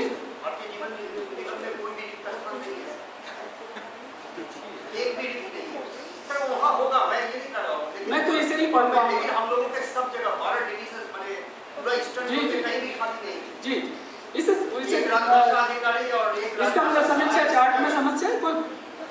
मैं मान लेता हूँ। गड़बड़ी हो रही है। तो भारतीय खाद्य निगम लिमिटेड में एक, भारतीय खाद्य निगम लिमिटेड कोलकाता 71 में 3, भारतीय नौवहन निगम लिमिटेड में 4, भारतीय हैवी इलेक्ट्रिकल्स लिमिटेड में 4, सेल सीएमओ में 7, हिंदुस्तान केबल्स लिमिटेड में 2, हिंदुस्तान पेट्रोलियम कॉर्पोरेशन में 2, Hindustan steel work construction limited में कोई नहीं है, सही है। हिंदुस्तान पेपर कॉर्पोरेशन में 1 पद रिक्त है। भारत संचार निगम लिमिटेड टेलीफोन भवन में 1 पद रिक्त है। Bharat Sanchar Nigam Limited telecom factories में 3 पद रिक्त हैं। और कर्मचारी राज्य बीमा निगम बैरकपुर में 1 पद रिक्त है। इन पदों को भरने के लिए कार्रवाई की जाए। अब मैं आता हूं कर्मचारियों के हिंदी ज्ञान पर, और हिंदी ज्ञान का जो कॉलम है वो फिर आप लोग नाराज होंगे कि मैं क्या पढ़ रहा हूं, लेकिन मुझे तो जो इस चार्ट में मिलेगा वही पढ़ पाऊंगा। दोनों चार्ट मैंने मिला के अध्ययन किया है। पिछले पूरे 1 साल का अध्ययन मैं कल रात से करके आपके समक्ष हूं। हिंदी ज्ञान की स्थिति oil and natural gas corporation limited में पिछली बैठक के दौरान 90 अधिकारी और 75 कर्मचारी कार्यरत थे, लेकिन इस बैठक तक आते आते 338 अधिकारी और 144 कर्मचारी कार्यरत हैं। 6 महीने में oil and natural gas corporation limited में बहुत लोग भर्ती किए हैं। ये बहुत बड़ी उपलब्धि है। प्रशिक्षण के लिए उस वक्त कोई अधिकारी शेष नहीं थे, नहीं, उस वक्त 69 अधिकारी शेष थे, 90 में से 69। अभी 338 में से एक भी शेष नहीं है। 85 कर्मचारियों 75 कर्मचारियों में से पिछली बैठक के दौरान 66 कर्मचारी प्रशिक्षण के लिए शेष थे। अब 144 में से 85 शेष हैं। इसे देखें। आशुलिपिक कंकण की भी ऐसी स्थिति है। मैं कुछ और कार्यालयों के भी आपको गिनती बता रहा हूं। आवास एवं नगर विकास निगम लिमिटेड में पिछली बैठक के दौरान 14 अधिकारी 12 कर्मचारी कार्यरत थे। अब 16 अधिकारी और 7 कर्मचारी कार्यरत हैं।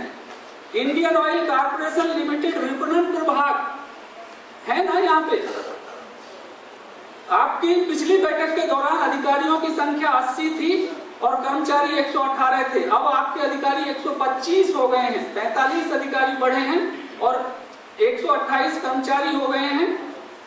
128 कर्मचारियों और 125 अधिकारियों में से 164 प्रशिक्षण के लिए शेष हैं, जबकि पहले ये संख्या केवल 28 थी, दोनों को मिला के।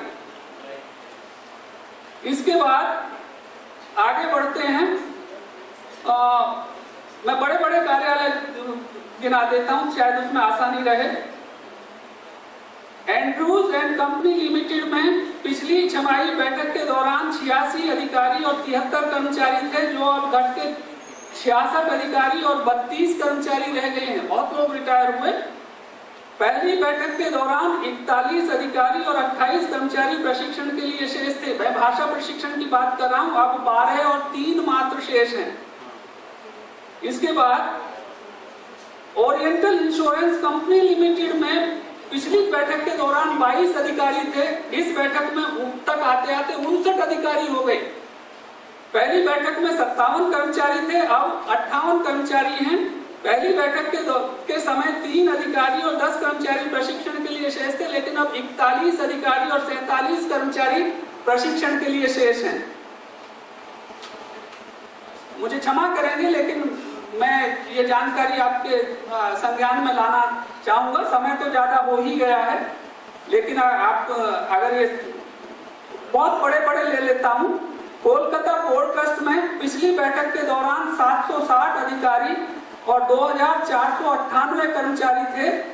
इस बैठक तक आते आते जो हमारे पास डेटा है उसके हिसाब से 776 अधिकारी हो गए और 3,226 कर्मचारी हो गए। लगभग 800 कर्मचारियों की वृद्धि वहां पर है। लेकिन पिछली बैठक के दौरान 40 अधिकारी और 125 कर्मचारी प्रशिक्षण के लिए शेष थे। अब कोई शेष नहीं है। हिंदी शिक्षण योजना के हमारे उपनिदेशक महोदय यहाँ पर हैं। वहां पर बहुत जबरदस्त प्रशिक्षण कार्यक्रम शायद चला है और उसकी वजह से सभी लोग प्रशिक्षित हो गए हैं। इसके बाद एक और बड़ा कार्यालय garden ship builders engineer limited, पिछली बैठक के दौरान 554 अधिकारी और 5,536 कर्मचारी वहां कार्यरत थे। 3 चार्ट मैंने दिए हुए देख सकते हैं। अब स्थिति यह है कि 454 की बजाय अधिकारी हो गए 481, लेकिन कर्मचारी 5,536 से घट के आ गए 296 पे। मैडम दोनों चार्ट आप आके देखिए, प्रति ले लीजिए। मुझे नहीं मालूम मैडम, मैं तो इसी से लेके चलूंगा। दामोदर घाटी निगम में पिछली बैठक के दौरान 288 अधिकारी और 470 कर्मचारी थे, जो अब घट के 270 अधिकारी और 402 कर्मचारी रह गए। पिछली बैठक के दौरान उस समय जो डेटा मिला, 62 अधिकारी और 63 कर्मचारी प्रशिक्षण के लिए शेष थे। अब एक भी शेष नहीं है। बहुत बहुत बधाई हो हिंदी शिक्षण योजना को भी और दामोदर घाटी निगम को भी। इसके बाद भारतीय पटसन निगम लिमिटेड में पिछली बैठक के दौरान 21 अधिकारी और 130 कर्मचारियों का विवरण था, जो घट के कर्मचारी रह गए 130 में से 55, लेकिन अधिकारियों की संख्या 2 बढ़ी है। The state trading corporation limited में 30 अधिकारी और 24 कर्मचारी थे पिछली बैठक के समय। अब 24 अधिकारी और 17 कर्मचारी हैं।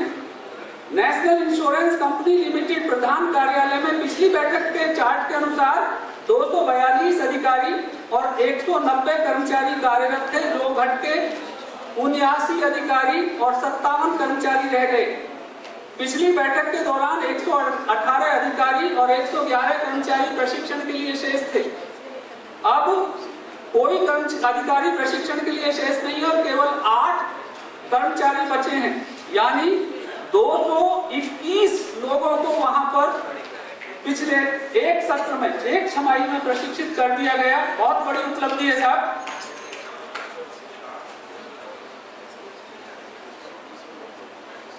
भारतीय विमानपत्तन प्राधिकरण अंतर्राष्ट्रीय विमानपत्तन विभाग में पिछली बैठक के समय 154 अधिकारी और 543 कर्मचारी थे।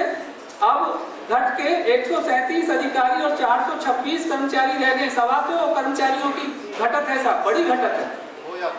हाँ, रिटायर हो जा रहा है। जी जी जी बिल्कुल, इसमें कोई दो राय नहीं। बधाई के पात्र इसलिए आप हैं क्योंकि आपके यहाँ पहले भी प्रशिक्षण पूरा था और अब भी है। इस रिपोर्ट के हिसाब से आशुलिपि और कंकड़ में भी कुछ चीजें हैं। अभी समाप्त करता हूँ साहब, समीक्षा तो पूरी कर दूं। एक तो और गिना देता हूँ। भारतीय नौगम निगम लिमिटेड में पिछली बैठक के दौरान 78 अधिकारी और 56 कर्मचारी थे, जो अब बढ़ के 137 अधिकारी और 426 कर्मचारी हो गए हैं। पीछे कोई प्रशिक्षण के लिए शेष नहीं था, अब 10 और 21 हैं, तो ये बढ़ोतरी तो करीब करीब कितने % होगी? 56 से 426। इसी तरह सेल सीएमओ में पिछली बैठक के समय 134 अधिकारी और 185 कर्मचारी थे, जो अब घट के 110 अधिकारी और 97 कर्मचारी बचे हैं। मैं सिर्फ, आप सोच रहे होंगे और भी आगे चाहे तो मैं क्रम जारी रख सकता हूं, आप सोच रहे होंगे कि मैं ये क्यों कह रहा हूं। मैं सिर्फ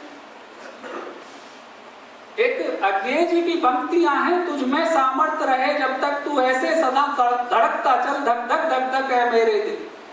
जब ईशा को देखकर टूटी जनता न समाती थी फूली, हंसती थी अपने भाई की तिकटी पर देख दे झूली, तब जिसने करुणा से भरकर उस जगत पिता से आग्रह कर मांगा था मुझे यही वर दे, इनके अपराध क्षमा कर दे। और दुष्यंत मार्ती ने जो कहा है, सिर्फ हंगामा खड़ा करना मेरा मकसद नहीं है, मेरी कोशिश है कि सूरत बदलनी चाहिए, और ये सूरत तभी बदलेगी जब हम लोग कुछ ईमानदारी से अपनी इस समिति के बारे में सोचना शुरू करेंगे।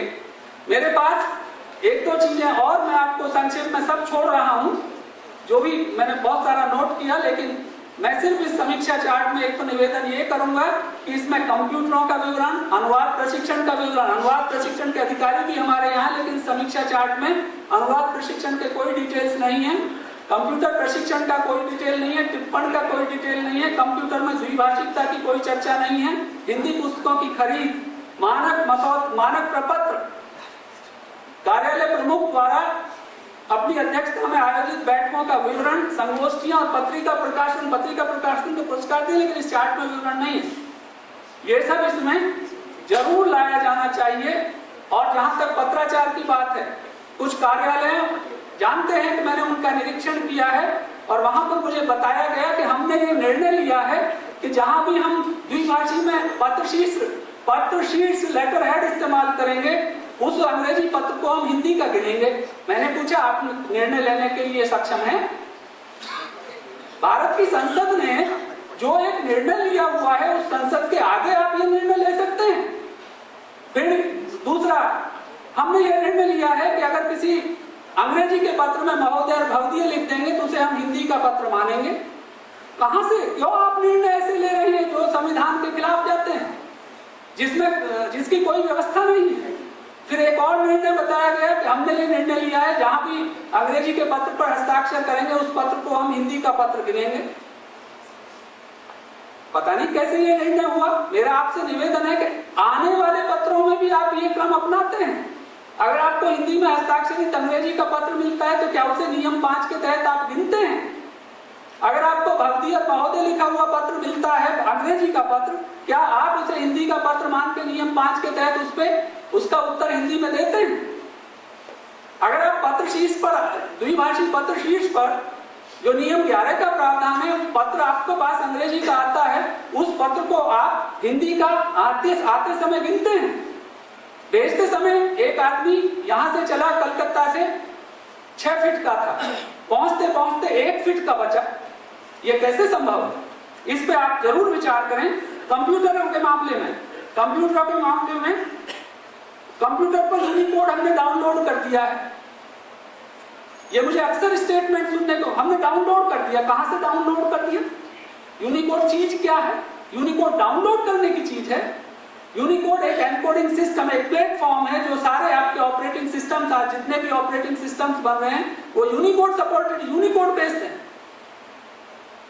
कोई भी ऐसा विंडोज आज की तारीख में नहीं है जो यूनिकोड प्लेटफॉर्म पे ना डेवलप हुआ हो। फिर आप यूनिकोड कहां से डाउनलोड कर रहे हैं? एक जो संवैधानिक आवश्यकता कंप्यूटरों को द्विभाषी करने की है, उसके लिए ना कहीं से कुछ डाउनलोड करना है ना कुछ करना है। इनस्क्रिप्ट कीबोर्ड सभी ऑपरेटिंग सिस्टम, चाहे वो माइक्रोसॉफ्ट विंडोज हो, चाहे वो लाइनेक्स हो, चाहे वो आपका मैकबुक में एप्पल ओएस हो, उन सब में आपको इनस्क्रिप्ट कीबोर्ड मिलता है। इनस्क्रिप्ट कीबोर्ड भारत सरकार Microsoft Indic language input tool को सपोर्ट नहीं कर रही है। भारत सरकार कह रही है जो भी ट्रेनिंग प्रोग्राम भी चल रहे हैं टाइपिंग टंकन और आशुलिपि के हिंदी के, उसमें भारत सरकार ने यही कहा है कि इनस्क्रिप्ट कीबोर्ड पर टाइपिंग सिखाई जाए। और इनस्क्रिप्ट कीबोर्ड कहीं से ना डाउनलोड करना ना लाना, केवल एक कीबोर्ड आपको जोड़ना है अपने ऑपरेटिंग सिस्टम में। कंट्रोल पैनल में जाके भाषाएं 50 भाषाएं 500 भाषाएं आप उसमें जोड़ सकते हैं। ये छोटी छोटी चीजें हैं जिन पर हमें ध्यान देने की जरूरत है।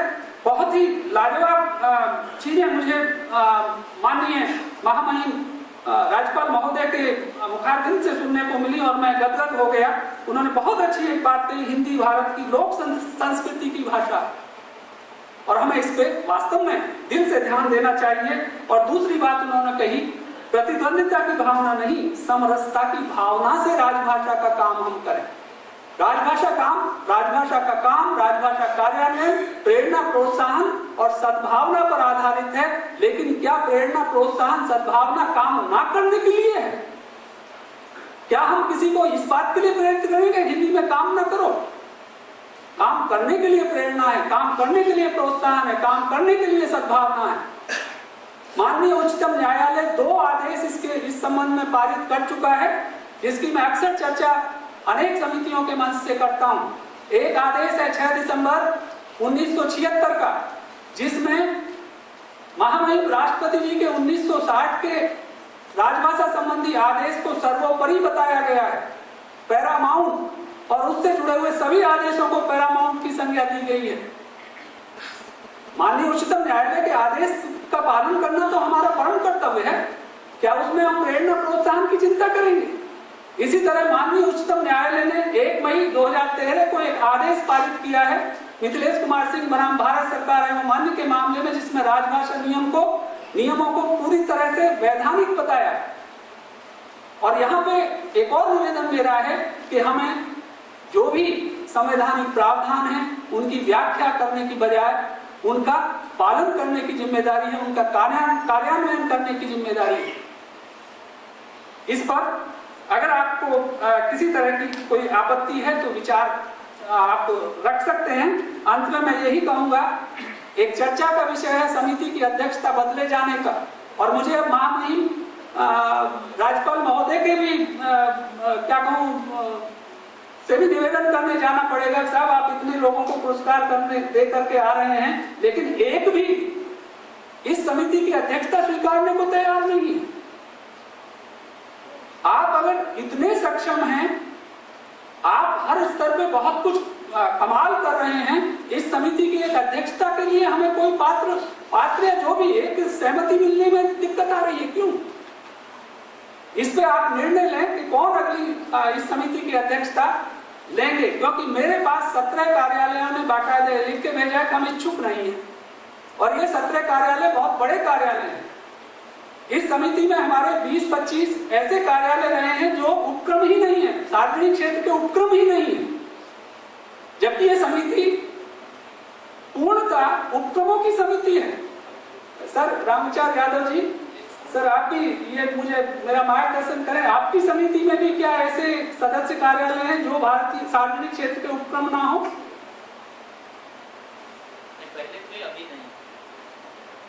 ठीक है ना, तो उनके लिए एक नई समिति और हम बना सकते हैं, क्योंकि केंद्रीय कार्यालयों की समिति बहुत बड़ी है, उसमें 4 समितियां मतलब बन सकती हैं, नई समितियां। वहाँ 250 की संख्या है। एक समिति हमने अभी अकादमिक एवं शोध संस्थानों के लिए बनाई है, जिसके लिए अध्यक्षता हमारे इसी संस्थान 5 एवं श्रमिक अनुसंधान संस्थान के अध्यक्ष महोदय ने सहर्ष स्वीकार की है, और वो इस उपक्रम समिति की अध्यक्षता भी स्वीकारने को तैयार थे। उन्होंने सहमति पत्र भी दिया, लेकिन राजभाषा विभाग ने कहा कि उपक्रम की समिति में ना तो सार्वजनिक क्षेत्र के उपक्रम से इतर सदस्य होने चाहिए, ना ही उन्हें अध्यक्षता दी जा सकती। इसके लिए लिखित में बाकायदा आपके पास भी एक प्रति उसकी आई है। तो ऐसी स्थिति में अगर आप में से कोई आगे नहीं आएंगे तो मुझे क्या करना चाहिए, इसके बारे में मेरा मार्गदर्शन भी करें। मैं यहाँ पर इस क्षेत्र में 46 समितियों के साथ जुड़ा हूँ, और 46 में से 45 समितियों को मैंने लगभग सक्रिय के स्तर पे ला दिया है। 1 वर्ष मुझे अभी पूरा हुआ नहीं, 28 तारीख को होगा। और कोई अन्य समिति ये बताए कि मैंने किसी को सहयोग अगर ना किया हो। मैंने लगातार 60 समितियों की बैठकों में प्रतिभागिता की है, और यहाँ तक है कि सुबह को रांची की बैठक में रहा हूँ तो शाम को बोकारो की बैठक में हूँ। शायद इससे ज्यादा तो अपेक्षा नहीं की जा सकती। मैं हर तरह से आपके साथ हूँ, हर तरह से आपका, यहाँ तक कि आप ये चार्ट मेरे साथ बैठ के बनवाना चाहें, मैं उसके लिए तैयार हूँ। लेकिन आपको आगे तो आना होगा। मुझे कोई एक कार्यालय स्वेच्छा से आगे बढ़ के ये कहे कि हम इस समिति की अध्यक्षता स्वीकारने को तैयार हैं, ताकि जो भी परिस्थिति हमारे अध्यक्ष महोदय या सदस्य सचिव महोदय या हमारे सहायक महाप्रबंधक सेल के श्री यादव जी के सामने है, उस समस्या से वो मुक्त हो सके, और हम भी गर्व के साथ, क्योंकि मैं ये नहीं चाहता कि ये लिखा जाए कि राजभाषा विभाग ने अनुरोध किया है कि आप ये चालू रखिए इसलिए हम ये बैठक कर देते हैं। मैं ये चाहता हूं कि हम ये कहें कि हाँ, ये हमारा परम कर्तव्य है, हिंदी हमारी माँ की तरह है। माँ के लिए हम ये नहीं कि माँ अगर 10 रुपए देगी तभी माँ को माँ कहेंगे। माँ को तो माँ कहना ही है। मौसी अगर 100 रुपए देगी तो मौसी को माँ कहना शुरू कर देंगे, ये नहीं। हिंदी का कार्यान्वयन, संघ की राजभाषा नीति, ये सब हमारे लिए परम कर्तव्य हैं, और उसके लिए हम आगे बढ़ रहे हैं। हम ये बैठक से पहले भी एक समीक्षा बैठक होनी थी, मैंने उसके लिए भी पत्र भेजा कि आप सबसे पूछ लें, ये चार्ट पे चर्चा कर लें कि साहब कोई समस्या किसी को है। उसके लिए राजभाषा विभाग ने एक आदेश अभी पीछे जारी किया है कि समिति की छमाही बैठक से पूर्व जो भी कार्यालयों के हिंदी अधिकारी हैं उनके साथ एक समन्वय बैठक की जाए, उनसे पूछा जाए कि आपकी कोई समस्या है, आपकी ये रिपोर्ट हमारे पास आई या नहीं आई। मुझे बताया गया कि किसी भी कार्यालय को कोई समस्या यहाँ पर नहीं है। तो ऐसी स्थिति में अगर समस्या नहीं है तो फिर ऐसी सूचना नहीं होनी चाहिए। आप कृपया बताएं इस बारे में क्या निर्णय आप ले रहे हैं इस समिति की अध्यक्षता परिवर्तन के बारे में। अब आपकी बारी है, बताएं। और शायद चर्चा के लिए मैं वहां भी जा सकता हूं। मेरा ये वक्तव्य का मामला तो यहाँ पे समीक्षा वाला समाप्त है। जो कार्यालय हमारे केंद्रीय कार्यालयों की श्रेणी में आते हैं या सार्वजनिक क्षेत्र के उपक्रम की श्रेणी में नहीं आते हैं, उन सबको पत्र भी भेजा गया है। मुझे केवल 17 कार्यालयों से उत्तर मिले और एक कार्यालय का उत्तर बहुत ही दुर्भाग्यपूर्ण था। उसमें कहा गया, राजभाषा विभाग ने मुझसे पूछा है कि ये जानकारी दी जाए कि आपके क्षेत्र में कितने मुख्यालय हैं, कितने क्षेत्रीय कार्यालय हैं, कितने शाखा कार्यालय। ये जानकारी मैं कहां से लूंगा? आप ही सबसे लूंगा। मैंने एक पत्र जिसमें 4 जानकारियां मांगी गई थी कि साहब ये भी बता दें ताकि मैं उसका जवाब दे सकूं राजभाषा विभाग को, क्योंकि पुरस्कारों के निर्धारण में, क्षेत्रीय पुरस्कारों के निर्धारण में और जो आपके केंद्रीय स्तर पर, राष्ट्रीय स्तर पर जो पुरस्कारों का निर्धारण है, राजभाषा गौरव और राजभाषा कीर्ति पुरस्कार, उनके निर्धारण में बड़ी समस्या आती है कि कई बार कोई कार्यालय मुख्यालय नहीं है लेकिन मुख्यालय की श्रेणी में पुरस्कृत हो जाता है। उसके बाद में आगे की समस्याएं आप समझ सकते हैं। जब कोई प्रश्न करता है तो जवाब क्या दिया जाए। इसी तरह से कोई क्षेत्रीय कार्यालय मुख्यालय के रूप में राष्ट्रीय स्तर का पुरस्कार ले जाता है, उसके लिए राजभाषा विभाग ये डेटा ले रहा था। मैंने सबको आपको पत्र भेजा, केवल समिति को नहीं भेजा, क्योंकि समिति के बारे में तो मुझे मालूम है। समिति सचिवालय सार्वजनिक क्षेत्र का उपक्रम है और एक क्षेत्रीय कार्यालय है, मुख्यालय नहीं है, प्रधान कार्यालय, ये मुझे अच्छी तरह मालूम था। लेकिन मुझे केवल 17 से जवाब मिले और एक में जवाब था आपके प्रश्न पत्र, विषय भी बदल दिया, आपके प्रश्न पत्र दिनांक कितने के उत्तर नीचे दिए जा रहे हैं, प्रश्न संख्या 1 का उत्तर ये है। मुझे बहुत दुख हुआ, मैं ऐसी अपेक्षा नहीं रखता। मेरे यहाँ से कहीं, मैं बिल्कुल सीधे सपाट अपना काम करता हूँ, पूरी ईमानदारी जितनी हो सकती है। मैं भी इंसान हूँ, गलतियां मुझसे भी होती हैं। एक गलती, एक पते के कारण एक पत्र कहीं और जाना था, लेकिन वो पत्र हमारे सचिवालय को चला गया समिति के, आपकी रिपोर्टें अपलोड नहीं है, जबकि उनकी सारी रिपोर्टें अपलोड थी। मैं निरीक्षण के दौरान वो सारी चीज देख चुका था। मैंने 1 मिनट का विलंब नहीं किया, तत्काल वहां पर खेद व्यक्त करते हुए पत्र भेजा कि पता यहाँ पे टाइप होना था, लेकिन नेट से जब निकाल रहा था स्टाफ तो उसने ध्यान नहीं दिया है, इसलिए पत्र गलती से आपको चला गया है। लेकिन ये भी आप देख लें कि जो पंजीकरण का मामला है, आप सबसे अंत में मैं यही निवेदन करूंगा, नंबर 1, राजभाषा विभाग की वेबसाइट पर अपना पंजीकरण करा लें। अपने कार्यालय की रिपोर्ट राजभाषा विभाग की वेबसाइट पर अपलोड करना शुरू करें और पंजीकरण के वक्त ये देख लें कि आपका कार्यालय है तो कोलकाता में, लेकिन राज्य बिहार तो आपने नहीं चुन लिया है। ऐसे बहुत बड़े बड़े मामले अभी सामने आए हैं और उसमें बड़ी अजीब स्थिति बनी है, दुखद। इसी तरह से एक कार्यालय ने कई बार 6 पंजीकरण कराए हुए हैं, 1 पर रिपोर्ट आ रही है, 5 पर नहीं आ रही है। हम कैसे पता लगाएं कि भाई ये 5 आपके कौन से कार्यालय? हम उन्हें पत्र भेजते हैं, हमें जवाब आता है आपने ये समीक्षा की हुई है। हम कहते हैं साहब समीक्षा हमने फलाने कार्यालय कोड की है, लेकिन आपके इतने कार्यालय कोड वाले लोग अभी पंजीकृत होने बाकी हैं। तो साहब अंत में एक बार फिर वही प्रार्थना विनम्र निवेदन के साथ कि मेरी कोई भी बात अगर कहीं पर भी बुरी लगी हो तो मैं क्षमा प्रार्थी हूँ, हृदय से क्षमा प्रार्थी हूँ। और मैं अपने गुरु समान श्री बुद्धिनाथ मिश्र जी से पुनः क्षमा प्रार्थना करूंगा। वो मेरे लिए सचमुच गुरु समान है, लेकिन जब काम की बात है, नियम कानून की बात है, तो उसमें मैं विवश हूँ। मैंने उनसे वहीं पे जब भी शुरुआत हुई तभी मैंने निवेदन किया कि मुझे आप जरूर क्षमा करें, क्योंकि मेरी व्यवस्था है। बहुत बहुत धन्यवाद, बहुत बहुत आपके मार्गदर्शन के लिए। मालिक साहब ने बिल्कुल सही कहा कि विगत 5 वर्षों से हम उनसे अनुरोध करते जा रहे हैं इसके पीछे कारण यह है कि वर्ष 2011 में सचिव राजभाषा की तरफ से एक आदेश जारी हुआ है कि जो भी नगर राजभाषा कानून समितियां कार्यभार ले रही हैं या कार्य मुक्त होनी है, उनकी कार्यकाल की सीमा 5 वर्ष की ही होनी चाहिए। और वह कार्यालय आदेश में तत्कालीन उपेंद्र कानून के द्वारा भेजा गया और उन्होंने कहा कि इसका अनुपालन सुनिश्चित करें। तो इस संदर्भ में उन्हें अनुरोध भी हम लोग तब से करते आ रहे हैं और मैं बताना चाहूँगा कि नवंबर 1995 में यह जिम्मेवारी राजभाषा विभाग ने हमें सौंपी हमारे कार्यालय को, और उस समय हमारे कार्यालय के प्रमुख एक डायरेक्टर निदेशक हुआ करते थे और वर्तमान में कुछ क्लबिंग हुई है, उसके नाते हमारे अभी ED incharge so called executive director उसको लीड कर रहे हैं। खैर जो भी हो, समिति मुख्यालय के पास होनी चाहिए। मुख्यालय हमारा कार्यालय नहीं है जैसा कि आपने बताया, तो उस हिसाब से देखा जाए तो 20 वर्ष से अधिक समय में कार्यकाल तक हम लोगों ने जिम्मेवारी निभाई है। और चूंकि राजभाषा विभाग का एक निर्देश है, आदेश है, तो स्वाभाविक रूप से इसका अनुपालन सुनिश्चित किया जाना चाहिए। तो इसी के संदर्भ में हम लोग अनवरत रूप से आपसे अनुरोध करते आ रहे हैं और विगत करीब एक वर्ष पहले आपने कहा भी था कि त्वरित कार्रवाई की जा रही है और यथाशीघ्र इसको बदल दिया जाएगा। तो मैं इस क्रम में पुनः आपसे अनुरोध करूंगा कि यह कार्य यदि अगली सामान्य बैठक यानी जनवरी 2017 तक संपन्न हो जाए तो हम आपके आभारी रहेंगे। धन्यवाद।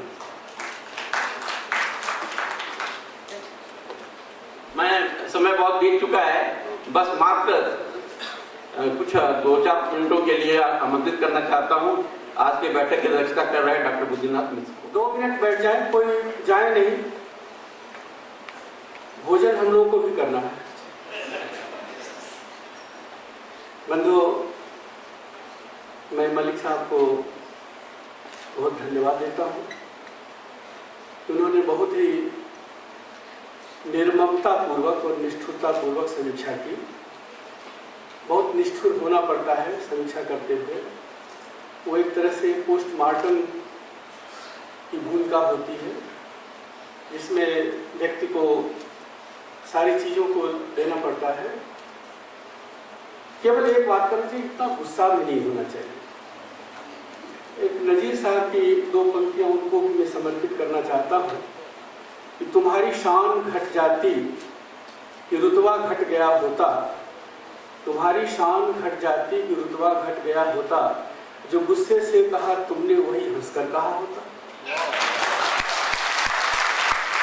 ये सिर्फ मानसिकता की बात होती है। मलिक साहब के पास केवल एक लक्ष्य है क्षेत्रीय कार्यालय का कि राजभाषा का कार्यान्वयन कैसे हो, लेकिन जो आप जो बैठे हुए हैं उनके पास कई लक्ष्य होते हैं, इसको वे नहीं समझ पाते। और यही दिक्कत होती है जब वो समझते हैं कि ये जो जिस तरह से हम 24 घंटा राजभाषा की बात सोचते हैं उसी तरह से ये भी क्यों नहीं सोचते। और इसमें तमाम बातें होती हैं। हम लोग बहुत दिनों से ये सवाल उठाते रहे। आपको ये बता दूं कि इस समिति का गठन अगर किसी एक व्यक्ति को श्रेय जाता है तो उसका नाम बुद्धिनाथ मिश्र है। बड़े विनम्रता पूर्वक मैं कहना चाहूँगा, क्योंकि ये पहले कलकत्ता में एक ही समिति थी भारत सरकार की, उसका अध्यक्ष ऑर्डिनेंस फैक्ट्री बोर्ड के चेयरमैन होते थे। और उसके बाद ये हुआ कि इसको अलग किया जाए, उपक्रमों को अलग किया जाए। तो उनके जो उस समय जो चेयरमैन थे उनकी मित्रता हमारे हिंदुस्तान कॉपर की अध्यक्ष थे रामशंकर मिश्र, उनके साथ थी। और दोनों के बीच एक समझौता ये था कि जहाँ पर दंड की जरूरत है वहाँ पर ऑर्डिनेंस फैक्ट्री बोर्ड का चेयरमैन अपने अधिकार का प्रयोग करेगा, और जहाँ धन का की आवश्यकता है वहाँ हिंदुस्तान कॉपर अपना खजाना खोलेगा। और इस तरह से काम होता था कि आर्थिक जो भी मदद होती थी समिति को वो हिंदुस्तान कॉपर करता था। और शुरुआत तब हुई जब ये कहा गया कि यह इस समिति की बैठक में चेयरमैन क्यों नहीं आते हैं। तो उस समय चेयरमैन जो बैठक होती थी वो जो सेंट्रल लाइब्रेरी का जो एक सभागार है उसमें टिन ही कुर्सी बैठा करके और वो समारोह किया जाता, तो बैठक की जाती थी। तो मैंने ही ये प्रश्न उठाया कि जब आप चाहते हैं कि चेयरमैन इस बैठक में आए तो पहले आप चेयरमैन के लायक कुर्सी तो बिठाइए, तब उसके बाद हो। उस समय श्रीवास्तव जी थी और फिर ये बात हुई कि हम तो कहा कि आप करके दिखाइए, और फिर हमने किया था। पहली जो बैठक थी वो हुई थी, ये क्वालिटी इन है उसमें की गई थी, और उस समय हिंदुस्तान पेपर को चेयरमैन बनाया गया था और उसने शुरुआत की थी।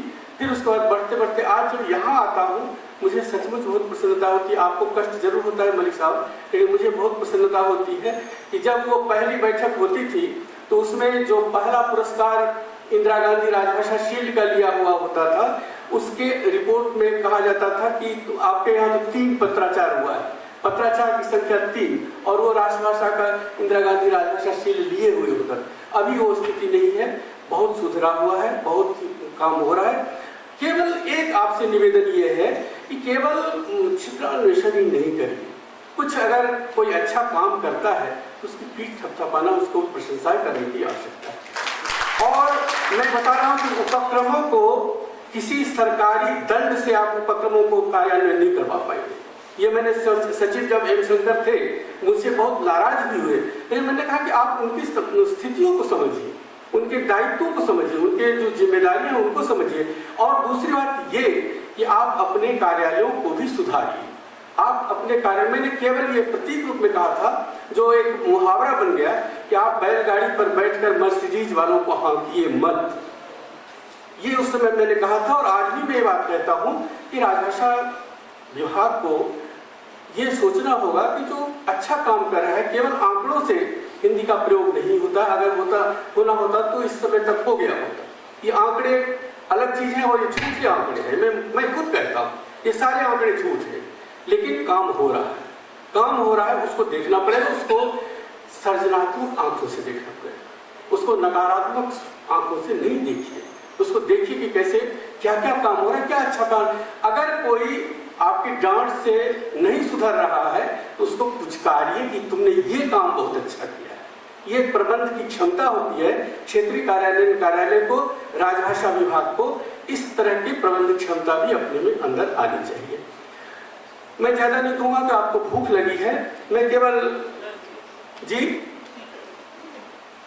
एक बात कहना चाहूंगा, वही कि जैसे एक छोटा सा उदाहरण दो कि हमारे यहाँ जो तिमाही रिपोर्ट इसमें जिनकी है तो उसमें आशुलिपिक का एक प्रावधान है, और मैं नहीं समझता कि किसी भी उपक्रम में अब कोई आशुलिपिक है।